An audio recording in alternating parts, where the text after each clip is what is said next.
Dr. Lee Pierson and Dr. Robert Stubblefield, who will join us shortly, and our special guest, Dr. Dan Norton. This show is sponsored by the Ayn Rand Center UK. On today's show, the descriptive text that Lee gives me is consciousness does have causal efficacy, but in what actions does that efficacy consist? This episode of The Cutting Edge will be focused on this question. Oh, and I forgot to give more of an introduction to Dan here. Dan has a PhD in philosophy from UC Davis, and he has a YouTube channel himself where he argues from both right-wingers and left-wingers with equal opportunity from an objectivist perspective. So Dan, welcome to the show. Thanks for having me, Steve. Appreciate it. Thanks for coming. Should I just say a bit more about the channel now? Yeah, okay. So I was on ARCUK about a month ago for the first time. That was on physicalism. That was our topic. Is the mind physical? And at the beginning of that, I introduced my channel for anyone who missed that. You can find my channel at youtube.com/Dan Norton1. I do lots of debates and discussions, mostly on ethics and politics, but I also have some content on other philosophical topics such as free will, the nature of the self, and physicalism.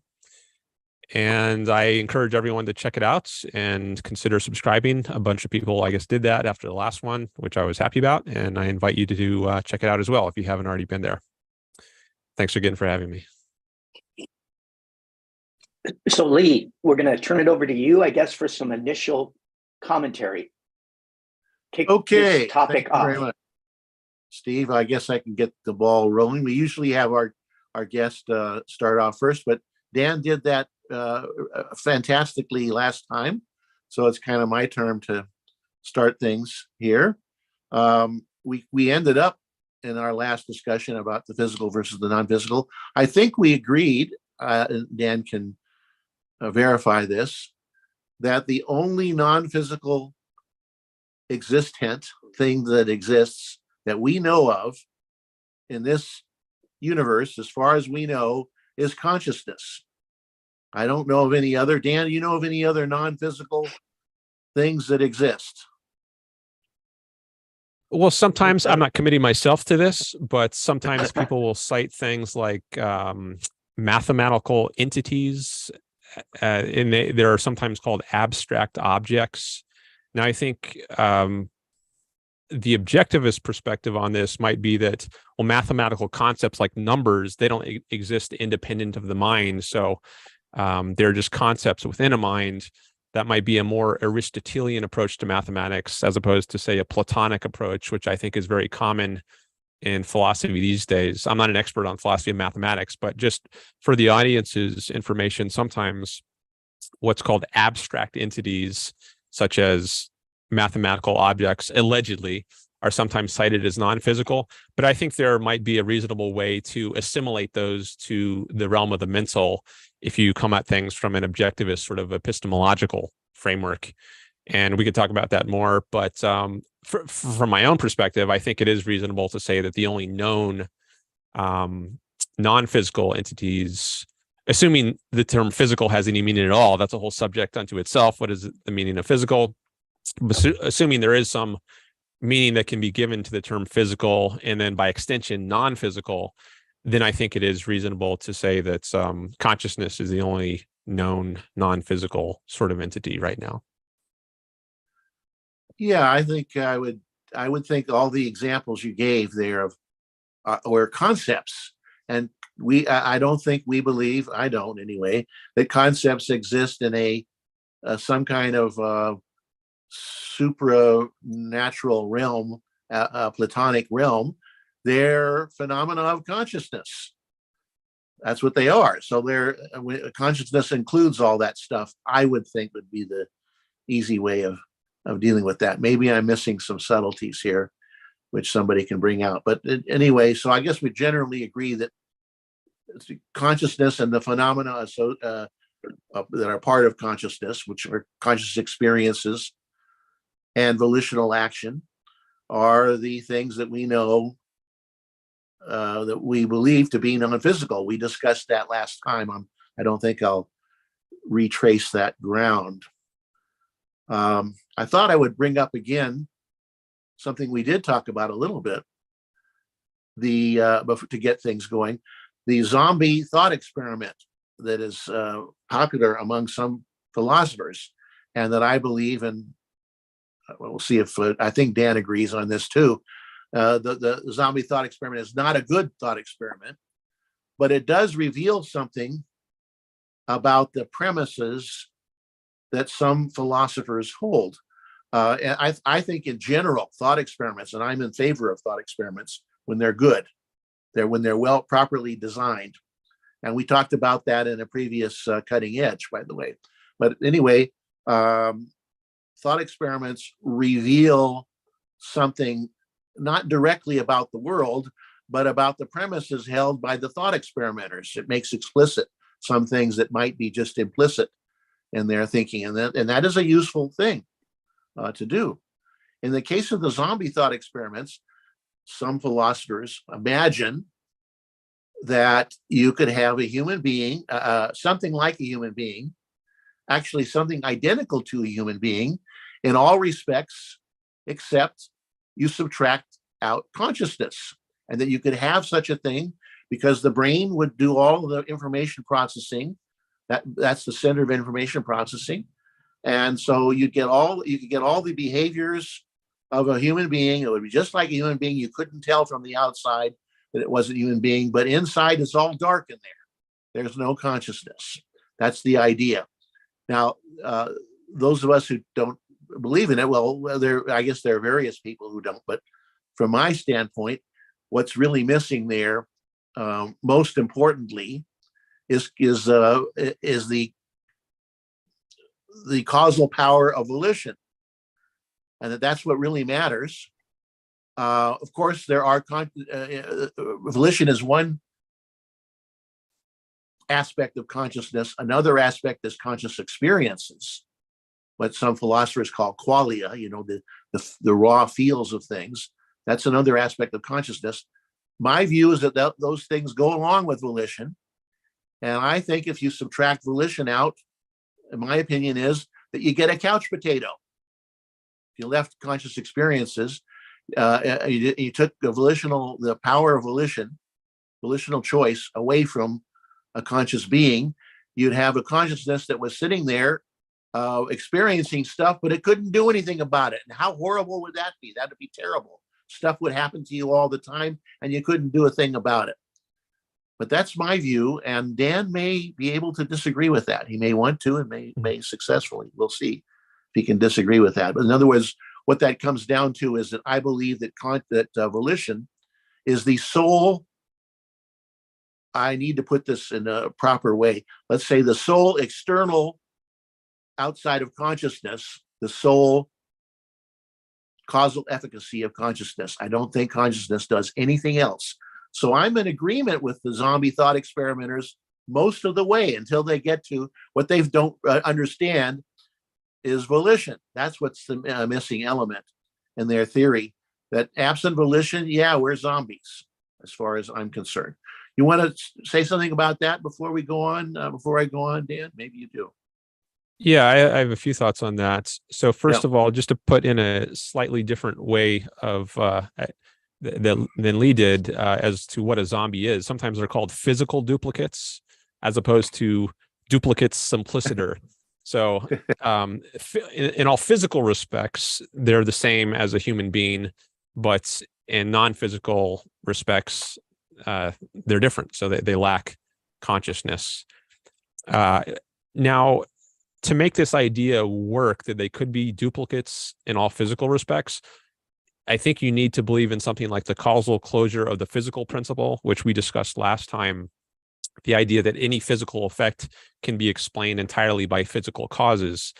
If you think there's something non-physical like consciousness or volition, which is required to explain some of the physical effects, like I'm moving my arm right now, and if you think that's caused by something non-physical like my choice, and then you have a zombie, which lacks this capacity to exercise choices, then it couldn't do the same actions, or at least it couldn't do them in the same kind of way. There would have to be some other kind of mechanism explaining those.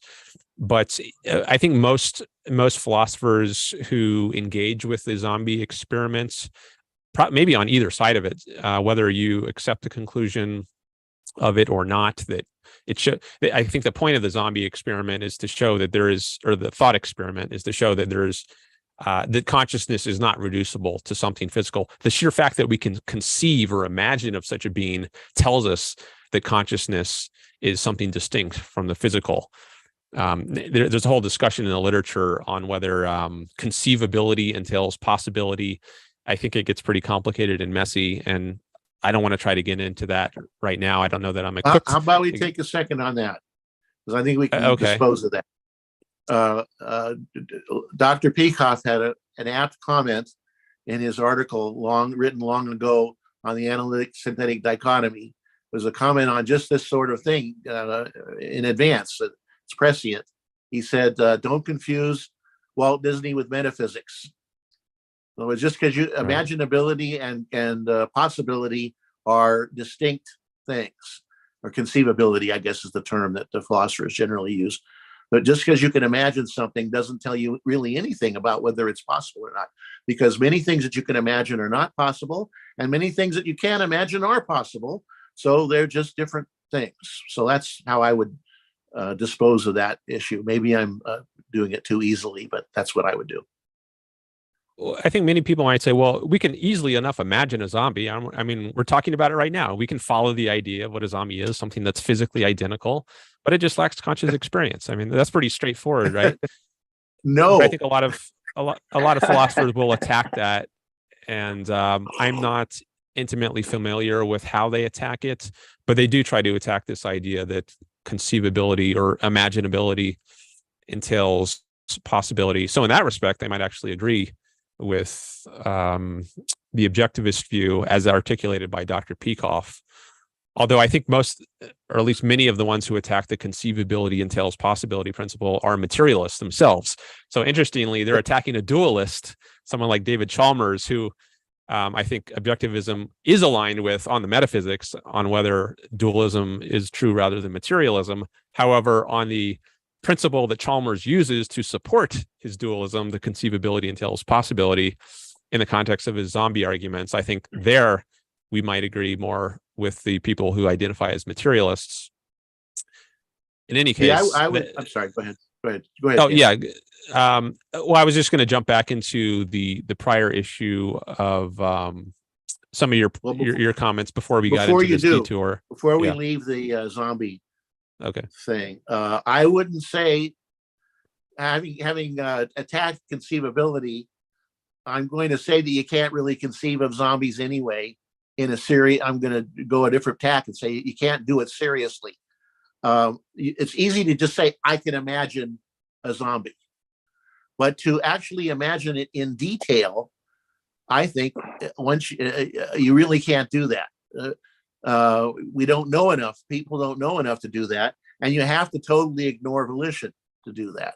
So I think, the imagination is it can't be performed in a full sense. And that's a big problem with that kind of thought experiment. Yeah, I think sometimes we imagine things in a superficial way. Like I can imagine pigs flying, right? I can imagine, a pig floating through something with a blue background with wings attached to it. But is that really a pig? Are we considering all the properties of the pig? Just like Ayn Rand says, a concept is not equivalent to its definition. Well, an entity is not equivalent to the colors that we imagine it appearing in on Earth. It's got all these properties. It's got weight and mass and forces acting on it and electromagnetic. So we're just imagining, when we imagine a pig flying, we're imagining some aspect of the pig, like its color, against some aspect of the world, like a background that's blue with the sky. But we're not really imagining a pig with all its properties. And it's helpful for human beings to be able to abstract away from all the properties to play with things in their imagination. But we also have to realize when we're doing that we are not factoring everything into account. So it's not always a guide to what's possible in the actual world. As Dr. Peikoff says, as he quoted, Walt Disney is not should not be confused with metaphysics. Yeah, Do you want to get back Dr. into? Peikoff covers some of these issues in that. And wait, this is way back. This is article written in the '60s, I believe. Yeah, for anyone who doesn't know, the article is Yeah. called The Analytic Synthetic Dichotomy, and it's reprinted in the expanded edition of Ayn Rand's book, Introduction to Objectivist Epistemology, which deals with her theory of concepts, or universals as they've been called historically. Okay, you wanted to go backwards a little bit. Let's go backwards. Yeah, Dan? so the idea that consciousness, that we would be, if we're zombies, or if we're not going to use that because of problems that we were just discussing about conceivability and telling possibility. I think that something can have consciousness, and that consciousness can still be causally efficacious without volition. So I don't think so. Epiphenomenalism is a position that I think you were articulating before without using that word. That if we didn't have volition, if we just had conscious experience without volition, then that conscious experience would just be an epiphenomenon, meaning that it exists, but it doesn't have any causal power. It can't affect anything. It's sometimes the analogy given is it's like steam from a steam engine. It's not really what's driving anything, but it exists, but it doesn't have any causal power. That's I right. think that's what I would say. yeah, I think consciousness could have causal power even absent volition. And I think arguably, plausibly, many of the lower organisms, maybe fish or birds, worms, I don't know exactly where consciousness starts, but I think it's possible for them to have something like pleasure or pain, which I would consider to be conscious experiences, and that those conscious experiences could cause it to act in certain ways that are adaptive, in ways that are conducive to its survival. But I don't think that volition is required there. So I think it might just be that certain organisms evolved in a way such that these conscious experiences pushed it in certain directions. Like if the earthworm feels uncomfortable in the sunlight and it prefers a cool, damp sort of environment, then maybe that sunlight would cause some kind of qualia of pain, which would motivate it to move into a more dark, cool sort of environment. Now, I don't think volition has to be involved there, yet I think there is some kind of conscious experience. Or if we don't know about worms, we can go to something higher like fish or birds. So I think that is likely a point where we disagree. I think there might be conscious experience that has causal efficacy and is not epiphenomenal, even if there isn't any volition. Good, because we do this. Because I disagree with that totally, 100%. I recommend not going to the worms and insects and birds and bees and flowers and animals and such. At this point, we can go to the animals, and people like to talk about animals, but the fact is we don't know really a lot about animals. I recommend starting with the human case, where we have introspection for one thing, and a lot of other knowledge, and then we could go to the other cases. I think in the end, we're not going to be able to decide about a bird, whether the consciousness of a bird has anything other than some what I call proto-volition. I think my view is that consciousness in any organism, there'll be some proto-volition because otherwise it wouldn't have evolved. But that's already, I'm saying that's already taken into account my view that there's no other causal efficacy. Now let's talk about the causal efficacies, other possibilities. You mentioned pleasure and pain.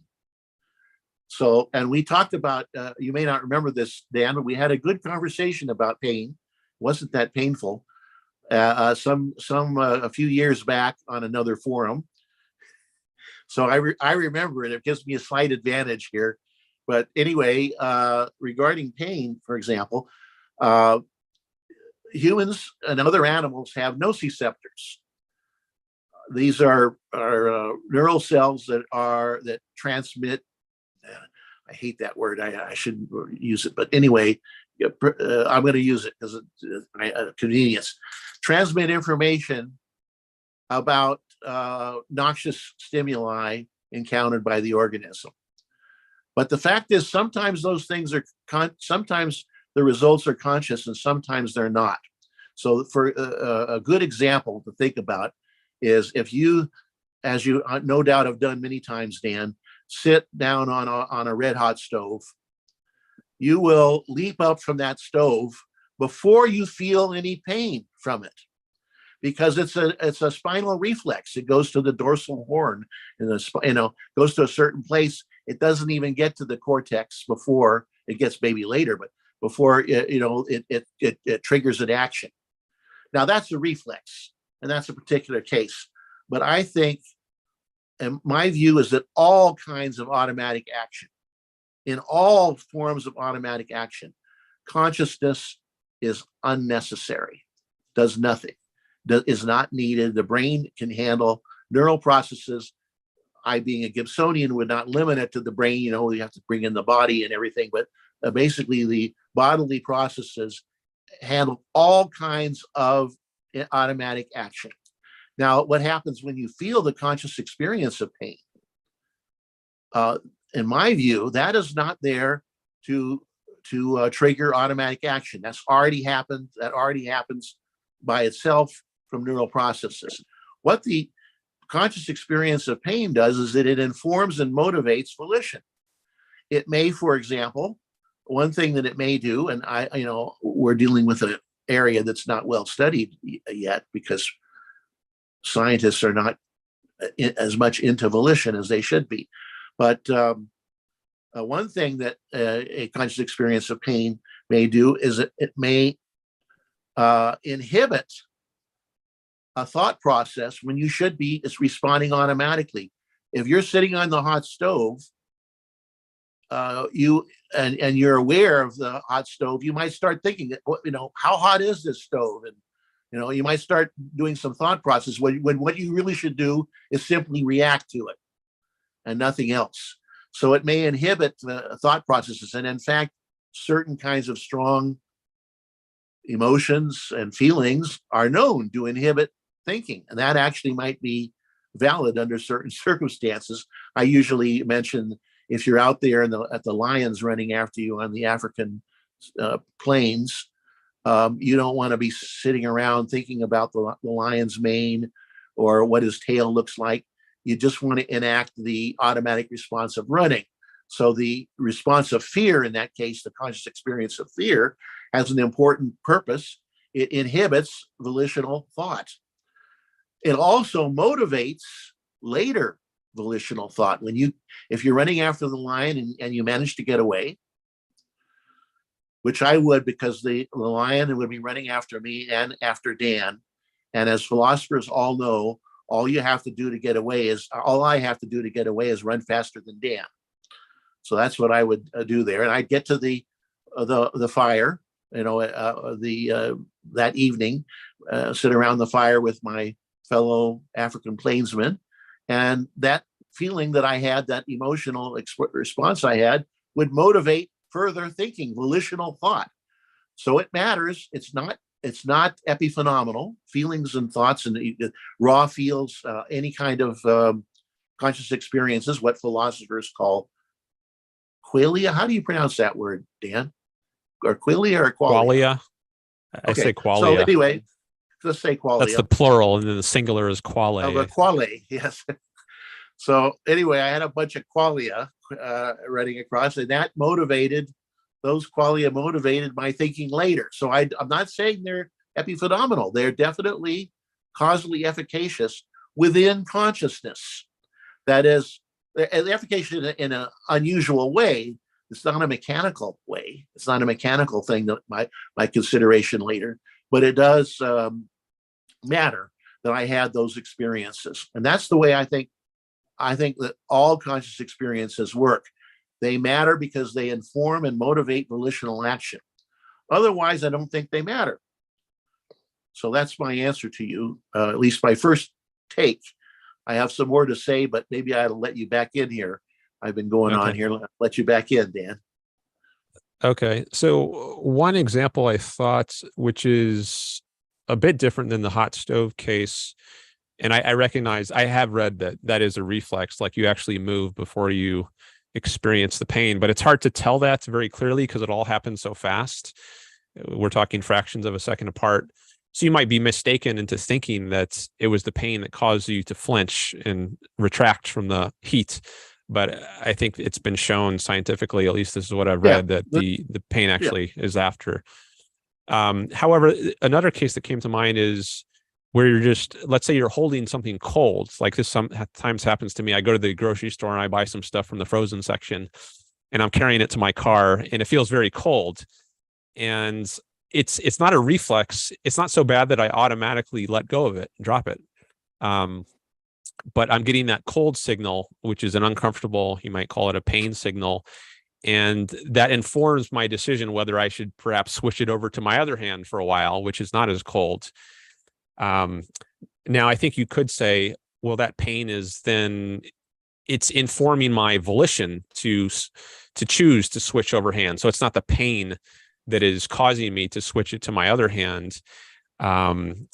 It's not epiphenomenal because it's informing my thinking about it, but it's really the thinking that causes me to switch it over, or the thinking in addition to the uncomfortable, painful, cold sensation. So maybe that's a case where a combination of conscious experience and volition is causing a physical action.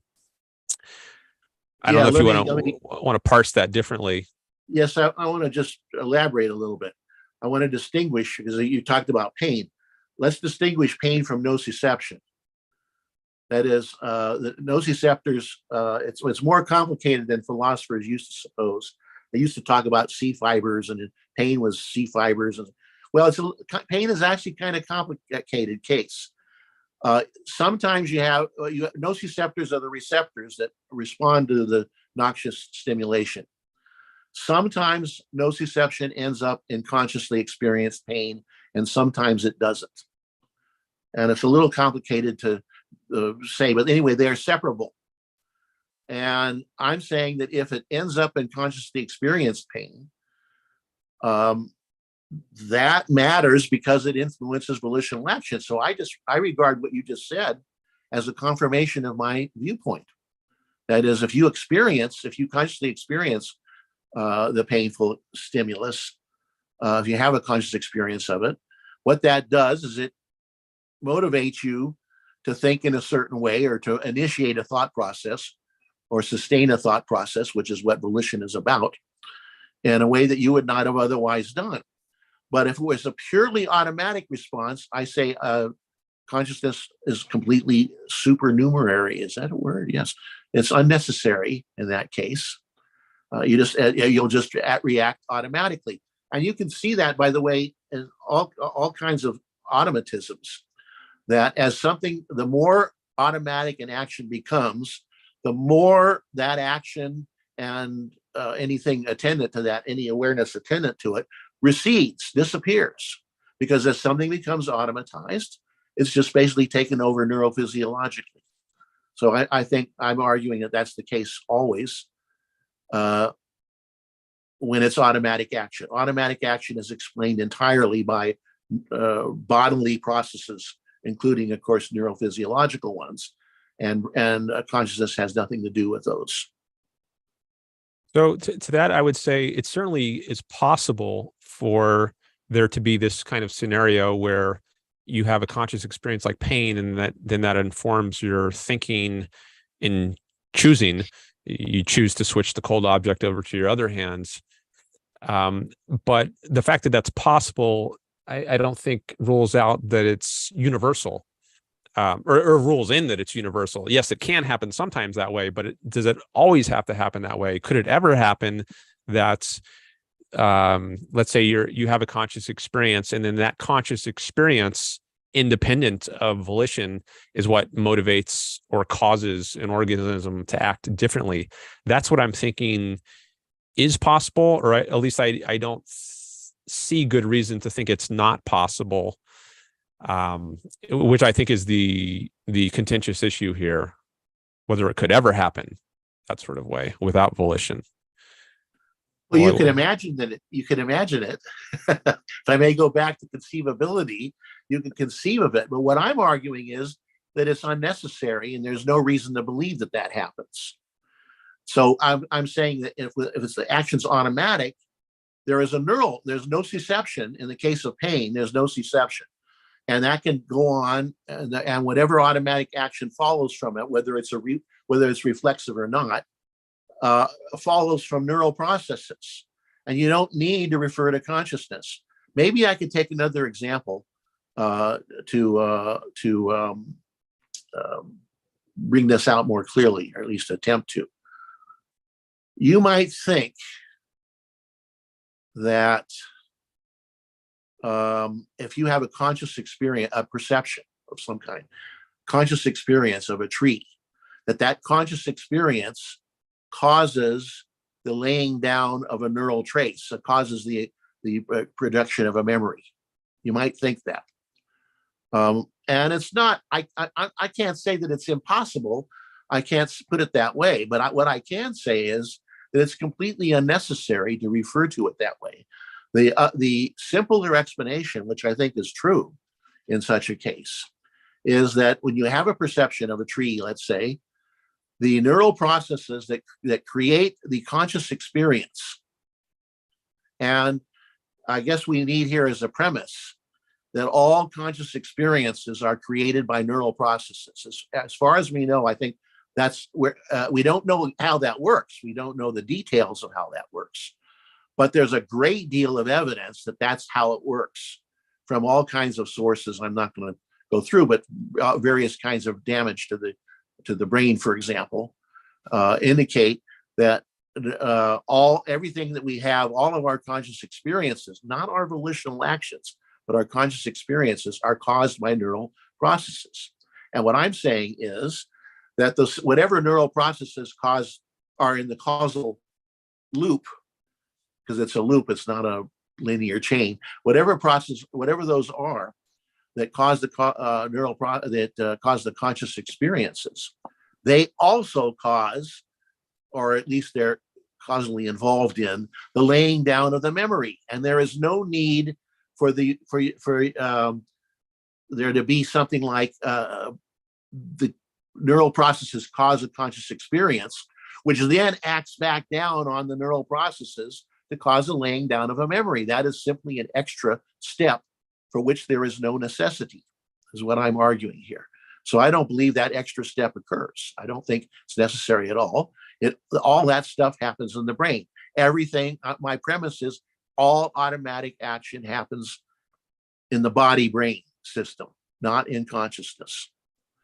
So that's another kind of example that you might want to consider there. Let me insert. It's not an airtight, I'm not saying that I've shown that it is impossible. I'm showing that it is unnecessary. There isn't any need to have this extra loop that goes up to consciousness, comes back down. I'll make this a little more contentious by saying I think people would often say on casual introspection, and I emphasize the casual, that one thought process, one thought content in the conscious mind causes the next one. I would say no to that. All conscious experiences, all of them without exception, I believe, are caused by neural processes. And that when you have one thought process, they're connected in a certain way, but the way they're connected is that the causal chain is in the brain. So when you have a certain thought and you say, well, that thought led to my next thought, what actually happened there was whatever neural processes led to that thought also lead to the next thought. And that's the way it goes all the way down the thought process, with the possibility, of course, of volitional intervention. That's important, because otherwise you have a deterministic system that can't have objective knowledge. Volition is a crucial thing to be for a conceptual level being, anyway, to have objective knowledge. I think it's also important for perceptual beings to pick up more information than they pick up automatically. So volition comes in there, but forgetting about volition for a moment, the causal chain is all in the neural and body system, not in consciousness. Consciousness is the conscious experience is the end result of causation. It's not in the loop. That's my view. And then, of course, as I said, it matters because it informs and motivates volition. That's where conscious experience makes a difference. And of course, most philosophers don't accept free will, the reality of free will. So that makes it impossible for them to see how thoughts could be anything other than epiphenomenal. It makes it very difficult anyway. So take it from there, Dan, if you like. Let me insert something here. Steve, take it from there, Steve, if you like. Yeah, from Pierson and Trout, the brain exerts upward causation by producing conscious experience. Consciousness, in turn, exerts downward causation on the brain via volitionally sustained attention. That helped me understand. Yeah.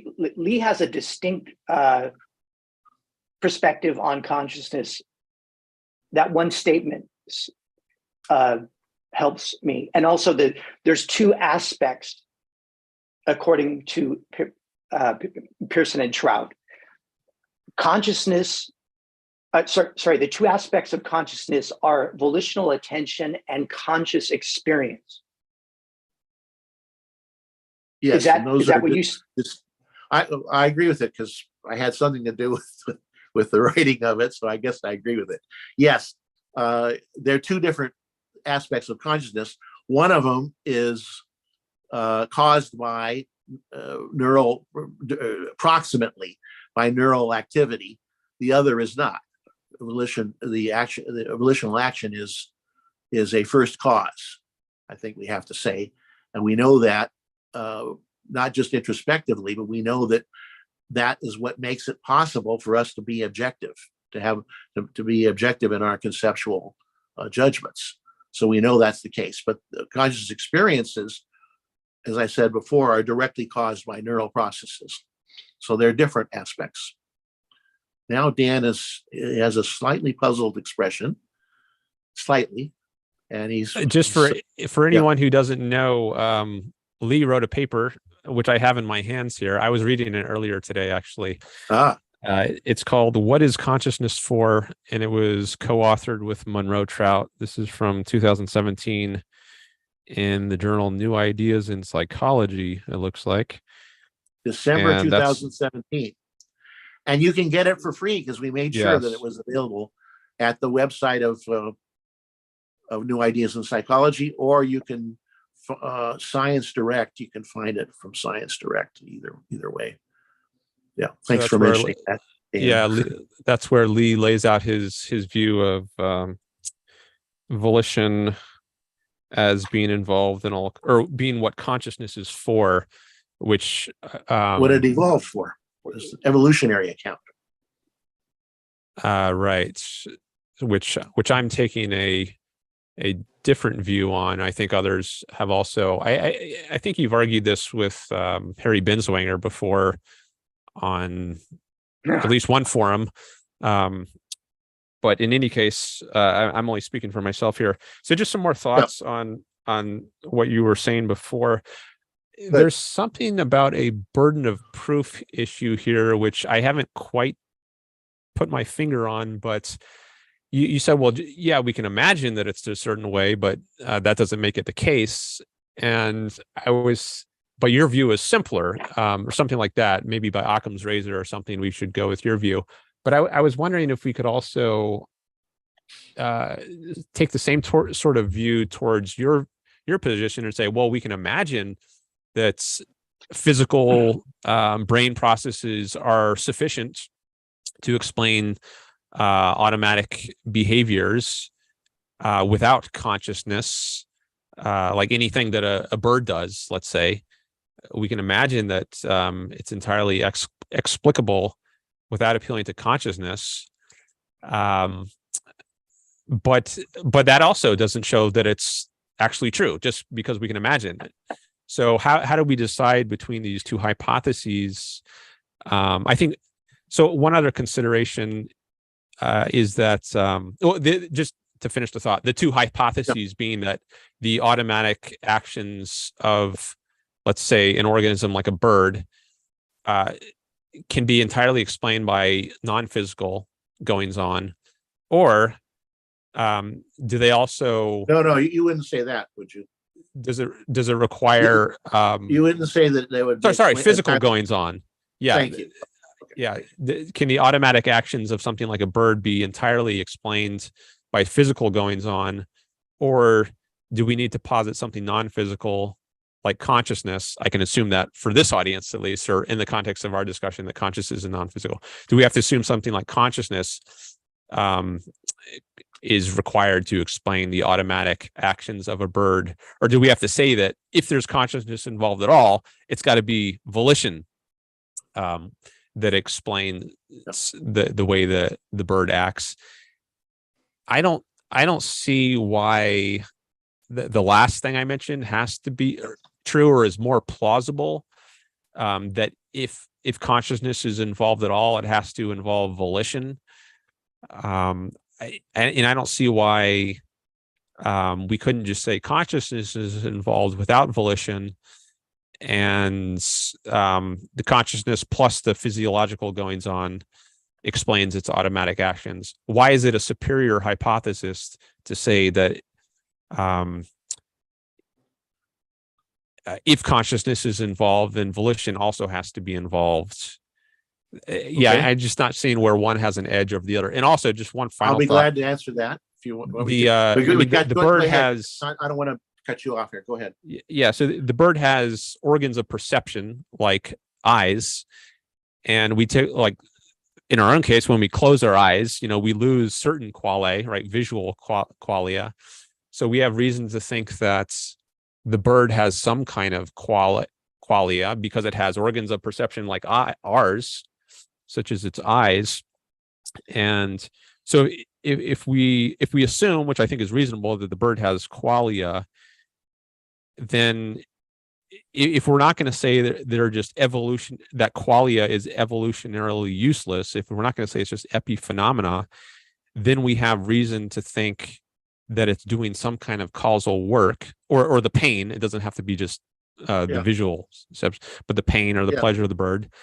If it's not going to be useless evolutionarily, then we have reason to think that qualia is doing some kind of causal work. So I guess I'm not seeing where I'm starting to reach my overload. The crow is point. busting. Something like that. So let me just stop you there if I may. Yeah, sorry if that was kind of rambly. First of all, I still want to try to stay away. I don't want to make any rules about this, but I kind of want to stay away from the animals here, because neither you nor I nor anybody else knows enough about animal consciousness to be too definitive. My answer with bringing up birds is that, as you know my answer. They have a primitive form that I usually call proto-volition.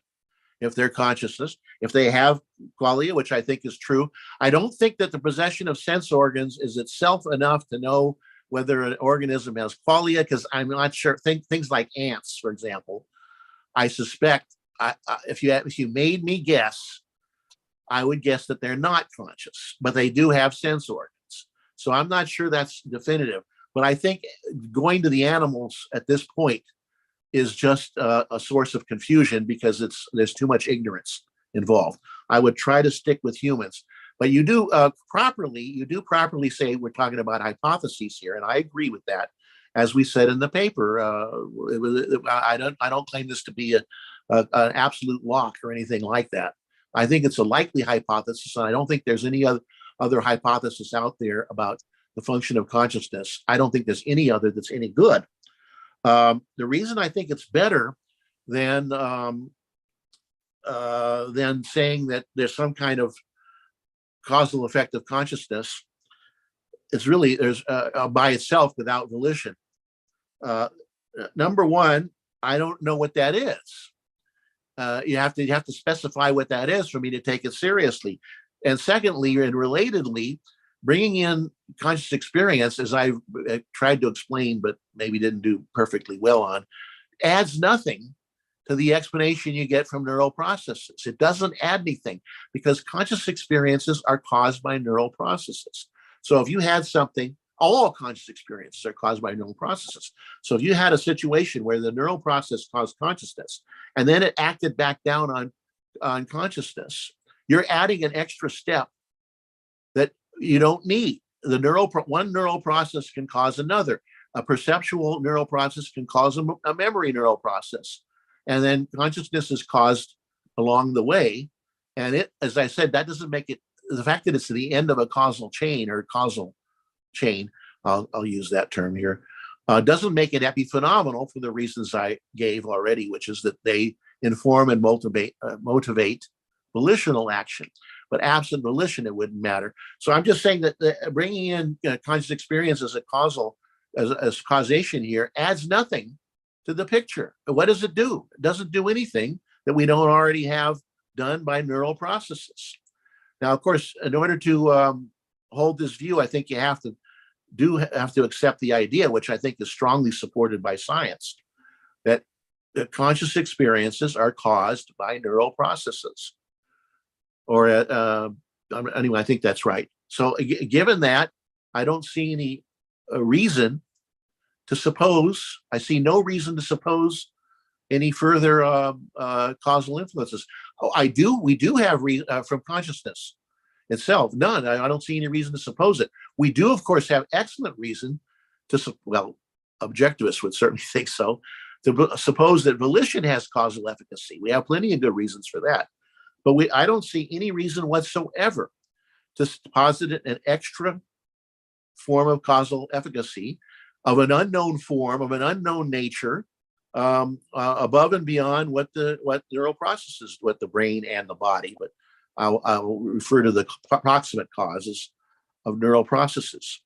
So I think it makes it a much better hypothesis than just bringing in stuff that you don't need it and you don't know how it would work.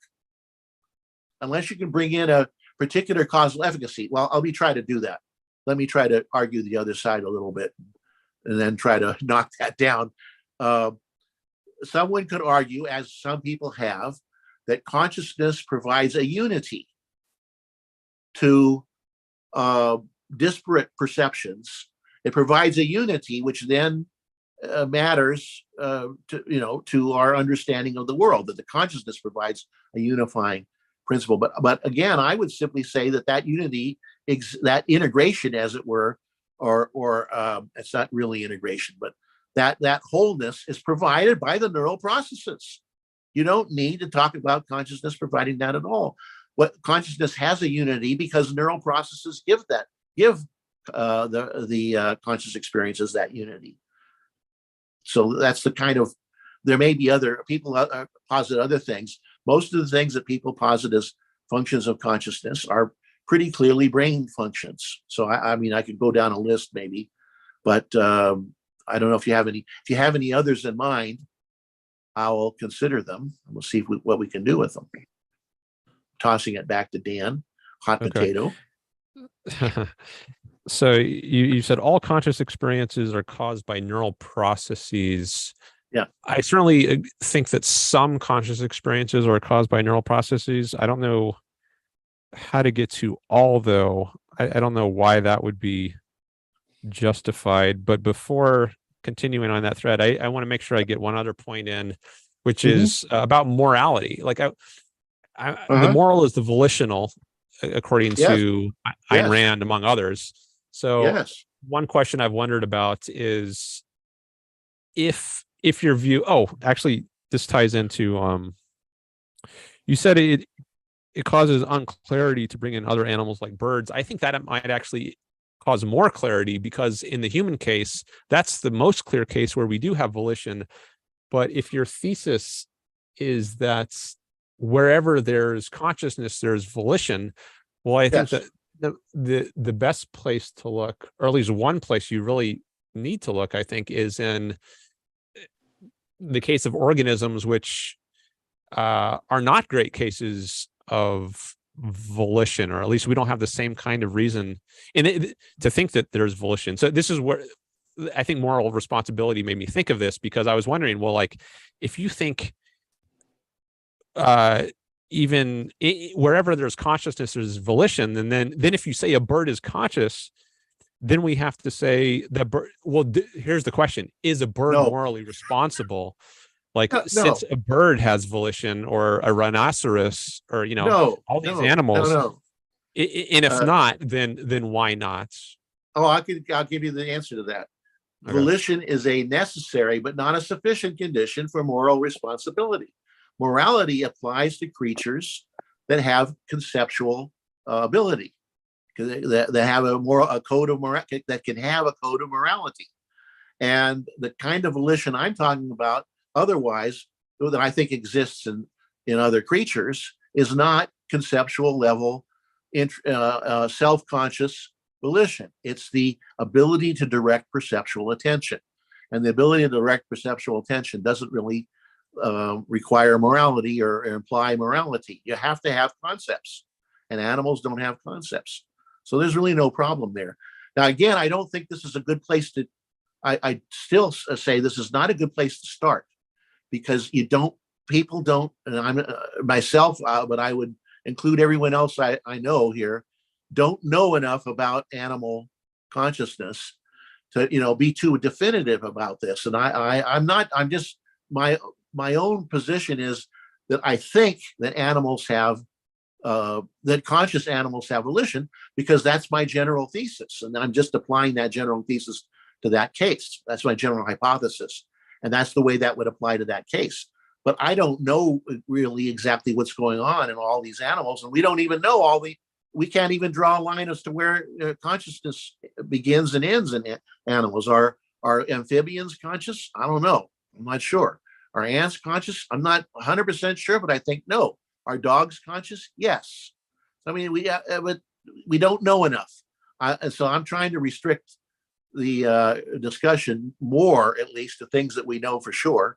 And animals are, I mean, we all know something from animals if we've had pets. And I think those of us who've had experience with dogs almost uniformly believe that they have some volitional capability, but maybe I haven't done a proper survey. So anyway, go ahead, Dan, if you want to reply to that. We got a few minutes here. Yeah, what you said just made me think about the problem of other minds, the so-called problem. Like, do I even know that you're conscious? So-called. Should I not be a solipsist and think I'm the only conscious person because I'm the only one that has direct access? I think there's good reason to think that not only other human beings have consciousness, but also other organisms. Like, the more like us they are, dogs, I think the more plausible, the more plausible it is that they have conscious experience.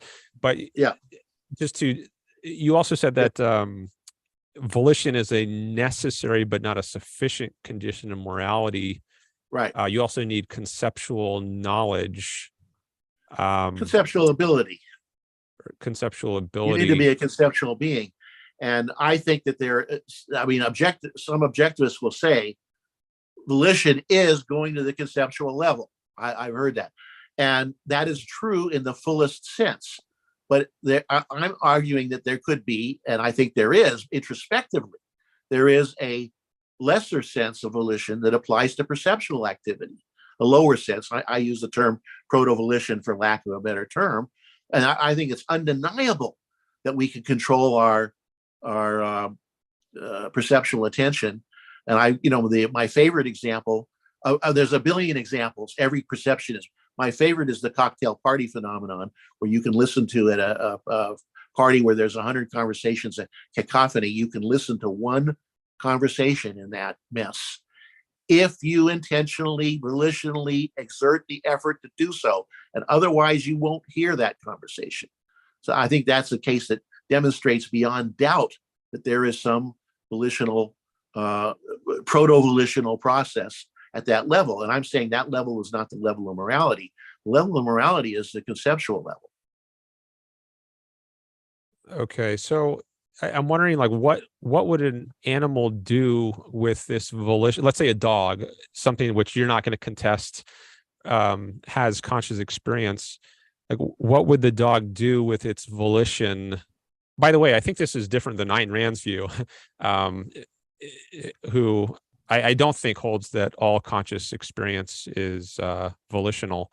But I guess we're interested in the truth. But just since this is Ayn Rand's Inner UK, I thought it might be worth mentioning something about her view, at least as I understand it. So if a dog has volition, but it does not have conceptual knowledge, then I'm wondering, like, how would it use its volition wisely? How would it guide it? If it can't like think to itself, I ought to do such and such. What is it using to guide its use of volition? Is it just arbitrary that it chooses in one way rather than? No, of course not. That would not be useful. I think the answer there, first of all, remember that it's hard to get into the mind of a dog or any of those things. When you bring up these cases, you're bringing up cases where nobody can really give a definitive answer. Where I know people try. I mean, I've heard people tell me animals are deterministic. Well, how do they know that? Where do they get that from? What proves that they're deterministic? It's completely arbitrary. There's no scientific evidence for that whatsoever. So it's a difficult case to talk about what animals. In general, what I would say is that if you have a proper view of perception, unfortunately, not the view that perception is simply that you're passively sitting there and your brain integrates sensations, which I think is no good. But if you have a proper Gibsonian view of perception, which is perception is an activity of cognition that occurs over time, and that you go out and you achieve it, and it takes some time to do so, and involves some anticipation of what's going to happen in the future in the mind of the animal. And I think they have that some automatic processes do not always produce do not always create the best results in terms of perception. You can do better if you can choose to attend to something longer than you would have, or maybe something else than would have occurred automatically. But you have to have a proper understanding of perception to really understand that this is even a possibility. And it's still, as I said, it's difficult to get into the mind of an animal for anybody. And it's just that's what causes confusion in some people. But if you've had a pet, I don't know if you ever had a dog, Dan. I've had my childhood, I had like 10 dogs. You see so many circumstances where they sit there and ponder. You don't know what they're doing exactly, but the dog looks one way and he looks the other. He doesn't just run after the squirrel, because I told him, Oscar, come here. I told him, come here, Oscar. And the squirrel's out at the other end, and he stood there for a while, and he looked one way, looked to the other, took a certain way, and then he went after the squirrel. He did not respond mechanically. And you will see that if you observe behavior, certainly of dogs in your life, you'll see a lot of that. Now, I don't say that's a proof, but again, I'm saying, you're starting from the wrong place when you start with the animals. You should start with what you know about from introspection, which is humans. And then I'm willing to talk about animals if we understand the human case. That's my thought. Okay. I just was reminded of a passage in your paper where you're talking about animals. Mm-hmm. So you say, for example, a dog may occasionally appear to pause and ponder whether to chase a squirrel or to go to its master, who is calling it. Such behaviors. That's the case that happened to me on a few occasions. Yeah. And then you say such behaviors in non-human animals appear prima facie to be volitional. Now, when I got to that sentence, it gave me some pause, because I was thinking, well, I don't really think it does prima facie appear to be volitional. I mean, you see the dog pausing. That's very evident. But I think it's plausible that what's going on in its consciousness is it's got a conflict of desires. On the one hand, a desire is pushing it to chase the squirrel because maybe it'll get a meal. On the other hand, maybe some other desire is pulling it away from chasing the squirrel because maybe it'll get in trouble if it does that, or maybe it's already had enough to eat and it's a waste of energy.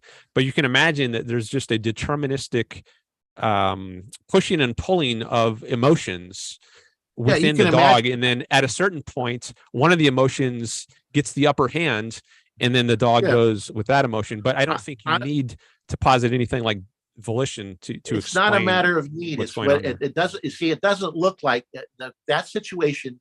I think would look like he's frozen. He'd be frozen in conflict, but that isn't what it looks like. It doesn't look that way. Now, I don't claim that this is a proof. My claim is that you're going the wrong direction by emphasizing the animals so much. It's just the wrong way, because you're talking about, you said it's plausible, I can imagine. You're not talking from knowledge. You're not speaking from knowledge there. And I really think it's just the wrong way to go. But if you go there, if you had some experience with animals, it doesn't look like he's frozen in conflict. That is not what it looks like.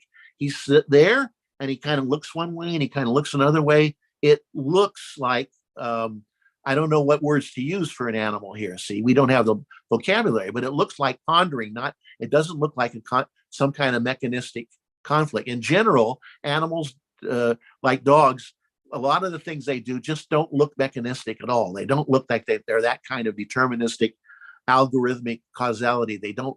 Now, it's not a proof. I don't claim to have a proof on it. I absolutely don't. I hope someday we'll be able to get further in the research, but I don't think you can. And it doesn't look random. It doesn't look random either. A dog doesn't look random. Yeah. I mean, it could be algorithmic, but I don't think it doesn't look that way. That's not the way it appears to me. Having seen, many dogs. I don't know, Dana, you have any pets? Well, I was just thinking, I used to have cats when I was growing up, but I was just thinking harder. that it's, I think it does look to me like they are frozen sometimes, a dog, or like a deer in the headlights, maybe would be an example of a frozen sort of animal. A deer in the headlights does have it's that terror. Look. Okay, it's terror, Yeah. and therefore it's terror, and therefore, as I was saying earlier, its volition is being inhibited by the terror. I'm not saying that every case of reaction by an animal is a volitional act. I'm saying the ones that look volitional are probably volitional. But yeah, if they're terrified, that exactly is the kind of case I mentioned earlier, where volition is likely to be inhibited and not to be operative. And you're likely to be running much more on automatic in that circumstance. That would be the case. Deer, I don't know. Anyway, the deer in the headlights would be a good example of that, I think. So volition is not operative there, but maybe consciousness is. No, I don't. But I don't think so.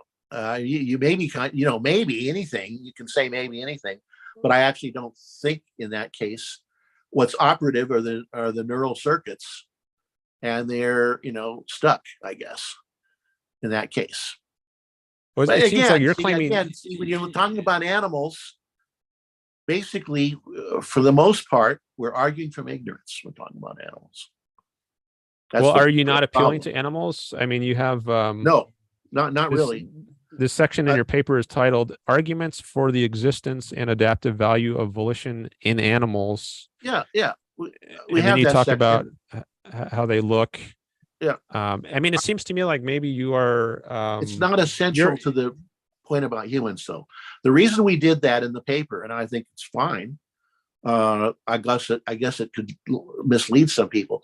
Is that we're trying to argue this point from an evolutionary standpoint. That was the main purpose there. Now, right now, I'm not trying to make that point particularly. I want to make the point that what we know about our own cases, primarily from introspection, and some other knowledge, other knowledge that we have of the neurophysiology and such, consciousness is not needed for automatic action. That's the point So I wasn't trying to bring in the whole evolutionary context, which is what the paper is about. So I wouldn't worry about that too much. I mean, and we don't claim it's a proof anyway. We do not claim it's a proof about how animals work. But I don't think, let me put it this way. I don't think whatever uncertainty we may have about whether how animals are conscious or non-conscious or whatever, doesn't really apply to humans. We don't have the same uncertainties. Even though I would say what I'm saying in the human case, I will say is still a hypothesis. It's not a lock. I'm not claiming it's a philosophical truth or something. It's a scientific issue. It hasn't been fully worked out, but I believe our hypothesis that volition is the causal efficacy of consciousness is the only viable hypothesis out there. I don't think any other's any good at all. And we have some pretty good reasons to think that it's true, although they're not necessarily conclusive. That's the best I can do. Can I make an introspective point from Pierson and Trout? What is consciousness for? I love this point. And I don't know if Lee will, I want to hear what Lee says. The subsequent feeling of mental effort may have been tacked on by natural selection as a feedback mechanism to let the organism know when it is trying, and perhaps to give the organism an awareness of self. Since the show is self-causation, I want to bring that back in, because that's what we're trying to get to. The animal stuff, I see it's a distraction. It can be like, it's not what Lee is trying to put forth here in this episode. So, and we're I certainly agree with that as a reasonable idea, because again, actually, I think that was more my colleague's idea than mine, but it was together. But it's not a proof, right, Steve? It's not a proof, right? No. Let's let Dan have the last. But it's an introspective proof. Well, in a sense, it is an introspective proof, because I feel effortful intensity of my being when I'm trying to understand something. The signature of volition in consciousness is the feeling of mental effort. That's how we know what's going on in consciousness. The feeling of mental effort is the indicator of volition. Okay, Dan, you want to? And Dan, okay. If Dan needs to wrap up, should I do the question first, or Dan, do you want to take the question? Wrap up. Okay. Yeah. The question is from Bonnie Bertrand. Thanks, Bonnie. Okay. Mm-hmm. Consciousness as a state of, this is from Introduction to Objectivist Epistemology. Consciousness as a state of awareness is an active process. Is Lee using consciousness to mean something other than awareness?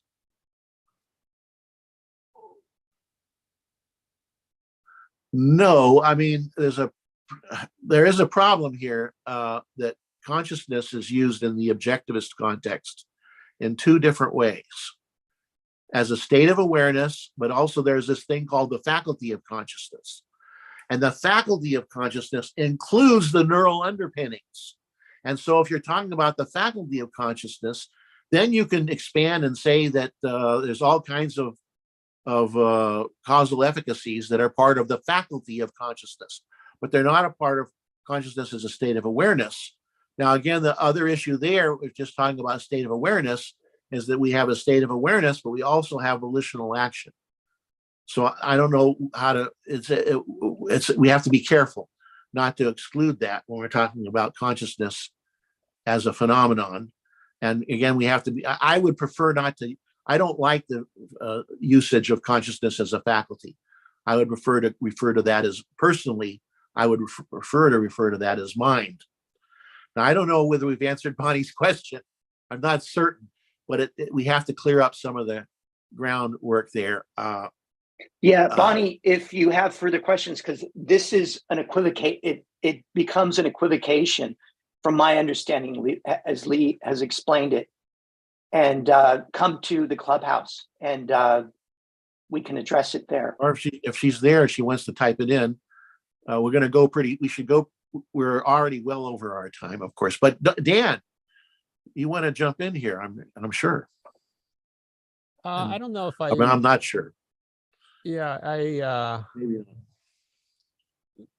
maybe I'll just make one point about the last time I was on ARCUK. I said I had a committee that was all materialists, and my advisor, who was on the committee, he actually watched that episode, And Okay. he reminded me that he says that in his view, physicalism is like the best bet. So he's not saying it's definitely true, but among the possible positions, that's what he would put his money on, so to speak. So I just wanted to make that correction.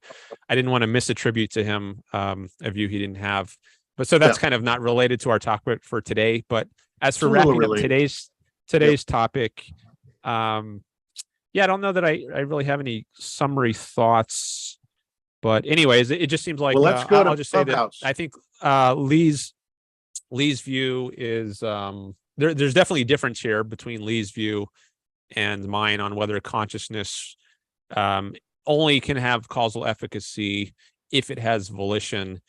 And that's just to restate the issue. And maybe we can hash that out some more in Clubhouse afterwards. I'll just leave it at that. Okay, and we certainly can. And should yes, Steve. Yeah, and Lee likes to say there's no volition without cognition. And that might. No, wait a minute. You got it backwards. I got it. No cognition without volition. Yes. And that's, of course, perfectly objectivist view when we're talking about concepts, because that's the contradiction of determinism issue. But I would extend it to perception as well. Perception is an achievement. You don't just, it doesn't just happen to you. You go out there and you acquire the information that supports perception. It's not determined. It's not a snapshot. It's an active process. Yeah. JJ Gibson. Anyway, we better. We're late. Very important so Dan, date. thanks for coming on. Dan, do you have any upcoming shows you want to promote on YouTube? There's actually been a lot of activity on my channel recently. I was on Sam Cedar's show again. He's one of the largest shows I've been on. He's got over 1 million subscribers. And just a couple of days ago, I was on a show. I haven't announced it yet. So this is actually the first time I've announced it to an objectivist audience. But I got permission from him to put my calls to his show on my channel. So I'm excited about that. I've also called into David Pakman's show recently. He's even larger than Sam Cedar. He's got almost 2 million subscribers. And I'm going to be putting out announcements about that soon as well. So just again, I encourage everyone to check out my channel. It's youtube.com/Dan Norton1. And thanks again for having me on this episode. Thanks you, Dan. We're going to have you back.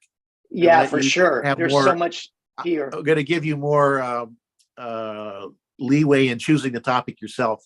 We kind of imposed the topics on him, and he was kindly enough. Well, his thesis is a pretty good topic to have him talk about. But anyway, we're going to have you back, Dan, if you will agree to do it. Yeah, for sure. Sure. All right, everybody. Thanks for coming. See you at Clubhouse. Bye-bye.